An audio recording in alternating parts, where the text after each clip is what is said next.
નમસ્કાર મિત્રો, સ્વાગત છે તમારું અમારી YouTube channel Gujarat jobs and ન્યૂઝમાં. મિત્રો, ગુજરાત રાજ્ય સરકારના પેન્શનરો માટે મહત્વની અપડેટ સામે આવી છે. રાજ્ય સરકારના પેન્શનરો જેઓ જૂની પેન્શન યોજના માટે લાંબા સમયથી માંગ કરી રહ્યા છે, તેને લઈને અગત્યનો એક પરિપત્ર જાહેર કર્યો છે.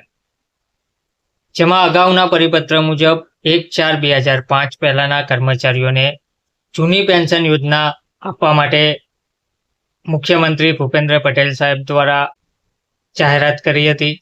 તે મુજબ 1/4/2005 પહેલાના કર્મચારીઓને પેન્શન ચૂકવણી બાબત કર્મચારીઓ માટે જરૂરી વિગતો રજૂ કરવામાં આવી રહી છે.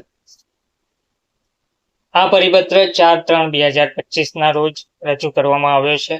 જેમાં જણાવવામાં આવ્યું છે, કમિશનર શાળાઓની કચેરી, બીજો માળ, વિદ્યા સમીક્ષા કેન્દ્ર, સેક્ટર 19, ગાંધીનગર, પ્રતિ જિલ્લા શિક્ષણ અધિકારીશ્રી, જિલ્લા શિક્ષણ અધિકારીશ્રીની કચેરી તમામ માટે આ જે પરિપત્ર છે, જેનો વિષય છે તારીખ 1/4/2005 પહેલાના કર્મચારીઓને જૂની પેન્શન યોજનામાં સમાવવા માટે થયેલ ઠરાવમાં ટેકનિકલ કારણોસર કેટલાક કર્મચારીઓ બાકાત રહેવા અંગેની રજૂઆત સંદર્ભે બિનસરકારી અનુદાનિત શાળાઓના કર્મચારીઓની જરૂરી વિગતો રજૂ કરવા બાબત આ પરિપત્ર જાહેર કરાયો છે. જેમાં જણાવાયું છે કે ઉપરોક્ત વિષય અને સંદર્ભે પરત્વે જણાવવાનું થાય છે કે તારીખ 1/4/2005 પહેલાના કર્મચારીઓને જૂની પેન્શન યોજનામાં સમાવવા માટે થયેલ ઠરાવમાં ટેકનિકલ કારણોસર કેટલાક કર્મચારીઓ બાકાત રહેલા આ અંગેની રજૂઆત સંદર્ભે બિનસરકારી અનુદાનિત શાળાઓમાં કર્મચારીઓની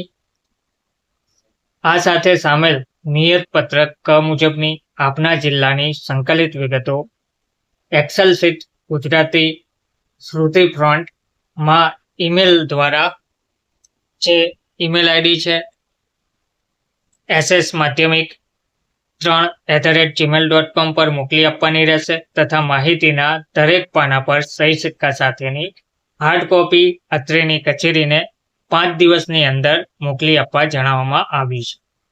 વધુમાં આપના તાબા હેઠળની શાળાઓ દ્વારા સીધી માહિતી અત્રેની કચેરીને ના મોકલવા આપની કક્ષાએથી જરૂરી સૂચના આપવા વિનંતી કરવામાં આવી છે.